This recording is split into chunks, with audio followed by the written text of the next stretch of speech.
Hi friends, ఈరోజు మన blissful retirement గమ్యస్థానం హైదరాబాద్లోని చార్మినార్కి కూతవేటు దూరంలో, అంటే ఇంచుమించు 1 కిలోమీటర్ దూరంలోనే ఉన్నటువంటి మోతీ గల్లీలో ఉన్నటువంటి చౌమహల్లా ప్యాలెస్.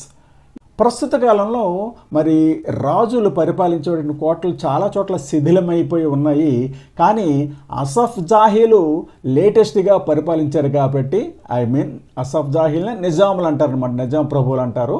అవి వారు లేటెస్ట్గానే పరిపాలించారు కాబట్టి ఆ కోటలు మరి ఇప్పటికీ చక్కగా తీర్చిదిద్దినట్టుగా ఉన్నాయి. లోపలికి ఎంటర్ అవ్వగానే ఆహా అని అనిపించింది. ఇంచేతంటే విశాలమైన ప్రాంగణంలో తీర్చిదిద్దినట్టుగా మరి ఈ బిల్డింగ్స్ అయితే ఉన్నాయి. మీరు నా వెనక చూస్తున్నటువంటిది ఖిల్వత్ అంటే దర్బార్ హాలు. అసఫ్ జాహీ వంశపు పరిపాలనా రాజధాని హైదరాబాద్ యందు 1724 నుంచి 1948 వరకు, అంటే భారతదేశంలో కలిసే వరకు నిజాం నవాబులు ఇక్కడి నుంచే హైదరాబాద్ని పరిపాలించేవారు. ఉన్నత స్థాయి ప్రభుత్వ రాజరిక కార్యక్రమాలన్నీ ఈ ప్యాలెస్లోనే జరిగేవి. ఈ సౌధానికి యునెస్కో వారి చేత సాంస్కృతిక వారసత్వ కట్టడంగా 2010 మార్చి 15 ప్రదానం చేయబడింది. ఈ హాల్ పైకప్పు 30 అడుగుల ఎత్తు ఉంటుంది. చౌమహల్లా ప్యాలెస్ దర్బార్ హాలు గుండెకాయ లాంటిది. హైదరాబాదీయులు దీన్ని గర్వకారణంగా భావిస్తారు. ఇది అసఫ్ జాహీ వంశపు అధికారిక ప్రదేశం. ఇందులోని ఉన్నతమైన స్తంభాలు, విశాలమైన హాలు, పాలరాతో నిర్మితమైన ప్లాట్ఫారం ఉన్నాయి. దీనిపై తక్తే నిషాన్ అంటే సింహాసనం ఉంది.